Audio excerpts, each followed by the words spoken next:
everyone, I'm Captain Logan. And I'm Vince. And it's time once again to recommend things. Hi, Vince. Hey, Cap. What do you recommend today, sir? Today, now I don't have a lot of these, because really I only wanted the one.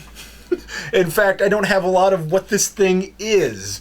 So... Would you like us to guess? I guess now we can. Go ahead and guess. Now that you've seen it. Bobble-head. Yeah, Bobble-head. I don't really care much for bobbleheads in general. Now, I know there are people out there that are big bobblehead collectors, and they have a million of them. But I've never liked them that much. Why? Because I think the giant head and the little body's kind of weird. Does it creep you out a little bit? Just a little bit. But in this case, there is so infrequently things made about this character, or even the actor that the character comes from. This is Matt Foley. Of course, based on Matt Foley from Saturday Night Live, played by Chris Farley.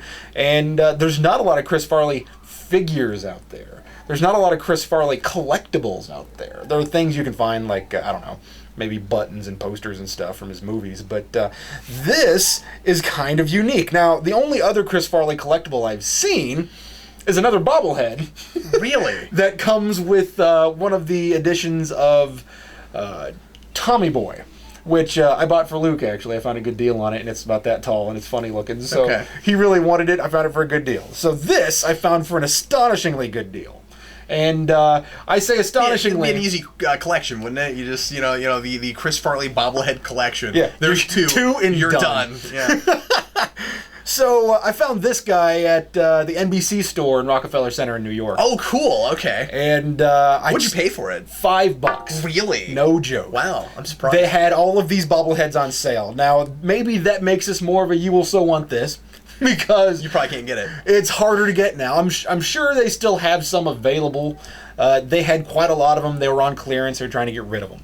And they didn't have a lot of characters. They had this guy. They had Tracy Morgan's character. I think Tracy Jordan is what his character's name is, from 30 Rock. They had the main guy from Parks and Rec. And then there was a couple more. I forget what they are. But this guy's what I saw, and I had to get him because he's really well done, surprisingly. He does look like Chris Farley. He is, of course, appropriately garbed for Matt Foley. And it's a well-sculpted thing. The hair looks nice. The jacket has all of the lines on it in the places that look appropriate, so it contours to a body. It's on this neat little base that says Matt Foley, just in case you ever forgot what his name is. And that's one of those where I can kind of see it, though. I kind of see making sure and putting the name on there, because some people may look at that and be like, "Wait, is that the guy from Jurassic Park? Is that the?"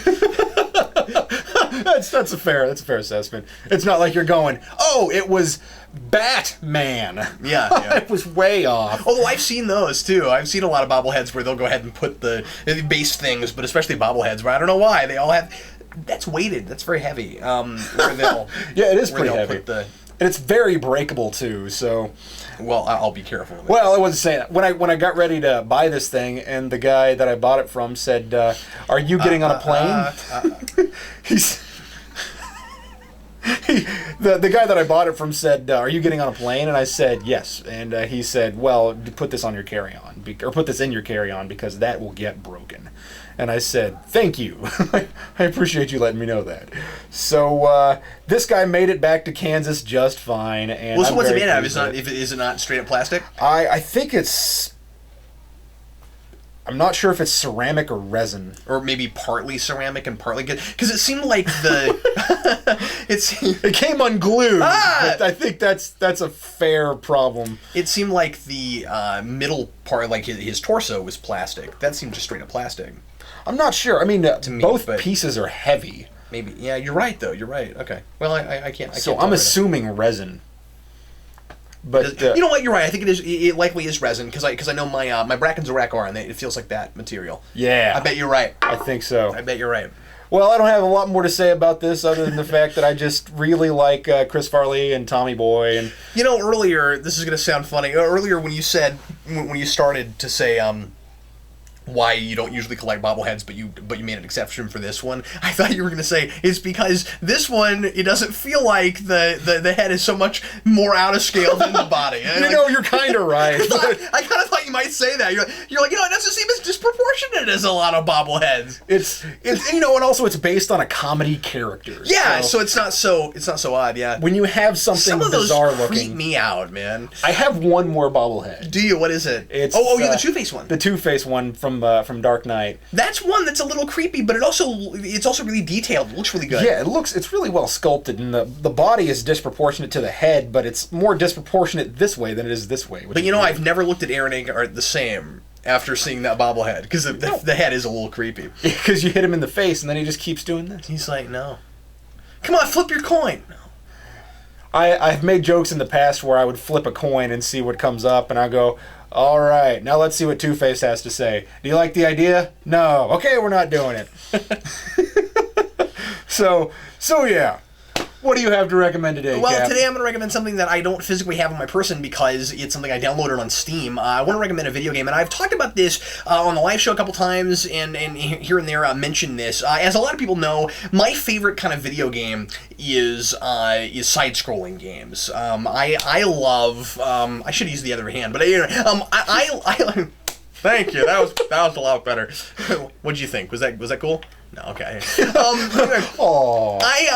that. I really love side-scrolling platformer games, and I like some 3D stuff, but for the most part, my favorite thing is still side-scrolling games, and I don't feel like it's outdated. I feel like you can still make really great modern versions of these. First of all, because just because it's side-scrolling doesn't mean the graphics have to be 8 or 16-bit. We can really ramp that up now and make it look really, really great. And secondly, we can make them really big and have a whole lot more levels and all kinds of kind of complex stuff. They put out a game for the angry video game nerd, and it's so good. It's really, really, really fun, and it's also really challenging. And if you're like me and you grew up with platformers and you like a really hard platformer, look no further for more recent ones of these in the angry video game nerd game. It does two really great things simultaneously. It's really hard and sort of fair, except that it'll be irritating on purpose sometimes because it'll be irritating in the way that the game's angry video game nerd makes fun of is irritating, and then he'll comment on that, and then it's funny. So, I mean, there's a certain amount of breaking the rules that the game is able to do because it clearly is doing it on purpose, and it's part of the feel of that world, and so it's totally funny. And you like, let me give you a for instance. This is one of my favorites, and they don't go too excessive with that. Usually, it's really hard in a very fair sort of way, but every now and again they'll do something like AVGN has a habit of making fun of things like, and this was something that always ticked me off when I was a kid, things like you'll have something in a 16-bit game, you'll have a bunch of stuff in the foreground just because they can do the perspective thing, where it's like, we can put things in the foreground and then have the person walk behind them. And, but like, it looks cool, but you can't see what the heck you're doing, so you'll get hit by things behind it, and that's really annoying. It's like, why is that there? And so AVGN has made fun of that a lot. So there's a place in one level, and you know just what it's doing, where they did that with clouds. There's like clouds that are like blocking where you're supposed to go, and the jumps are hard behind it. And I think that's hilarious. So they do some stuff like that. They do things like there's one weapon that's a power-up that you can get that's totally not a power-up at all. It's a really lame weapon. You got a feather! And things like that. And then there's one where like there's a level where you have to get keys to break through walls, and he's like, and by the way, he doesn't talk. Everything's in text because it's supposed to be like a 16-bit, 8 or 16-bit game. So every time he says something, it's in text. But there's a part where he has to get keys to break through walls, and he says, "God, they got me looking for keys now. I thought this was a platformer, And so it's very funny. It's very clever. It is very raunchy, which I expected, and it's something something that I have to get past because, it's not my kind of thing, but the gameplay is so good I don't mind. Like, for instance, one of the levels is, and I can't believe they went this far, there are, by the way, 10 levels, supposedly. There's only 8 right at the beginning, and then there's one that's a question mark that you have to unlock that I haven't gotten to yet, and then I guess there's supposed to even be a 10th one somewhere. But anyway, which doesn't sound like a lot, but A, the levels are really big, and B, it's so hard you will be playing it forever trying to get through them. It's that kind of game. The length is in becoming an expert. It's that kind of thing. And so anyway, but they did a level that is based on the Atari porn episode, and I could not believe they went there. So all of the stuff that you have to jump on and stuff, it's all based on the really raunchy things that you saw in that episode if you watched the Atari porn episode. Anyway, I couldn't believe they went there. Suffice to say, that's not my favorite level. It is pretty tough. And I haven't beaten that one yet, so I've had to play that one more than some of the others, which it's gross. But I'm happy to play it. So anyway, I am about halfway through it, and I haven't played it in a couple weeks. I need to get back to it, but the variety is fantastic. I'm really enjoying it. There's a Halloween type level, kind of a horror sort of level. There's like more of a Christmas sort of level. On the Christmas level, you actually kill Santa Claus, jump on top of him, and ride him down a hill like he's a sled with blood trailing behind it. It's hilarious. Yeah. And again, I'm not usually into that kind of comedy, but for whatever reason, it's funny. In this context, it's making me laugh. It's quite funny. But yeah, it's because it's in second person. I guess. Yeah, I see what you mean. Can you say, well, I'm embodying the character now, and so it's funny to him, so it's funny to me. One of the things that it's really great for is it rewards fans of that series. If you watched a lot of AVGN, if you know James Ralph's jokes, if you know that series really well, they have a lot of really great references. It's really fun. There's one of the, I think the first level, there's a place where I forget which level this is. There's a place where you can actually get the Silver Surfer board. Oh no! And then it becomes that game, only not that ridiculous. But you ride through with the Silver Surfer board and things like that. Is that the worthless weapon?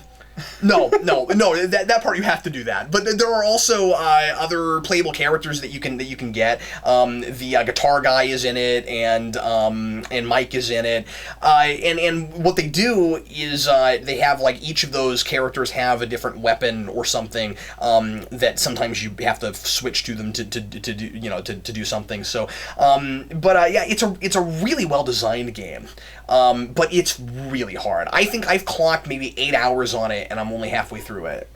And I'm playing it on the middle difficulty. I didn't want to play it on easy because it's a side-scroller, and I figured I'd be good enough I could get through it. And I am, but man, I feel like when I get done with this thing, when I have mastered the AVGN game, I feel like I'll be able to play anything. As far as this kind of genre of game, I'm just going through this thing going, wow, this thing is like, I'm getting schooled here. You know what I mean? This thing is like teaching me how to be a side-scroller master. And I love that. That's what this kind of thing should do, especially because of the theme of it, especially because AVGN is all about being hard without being stupidly impossible. You know what I mean?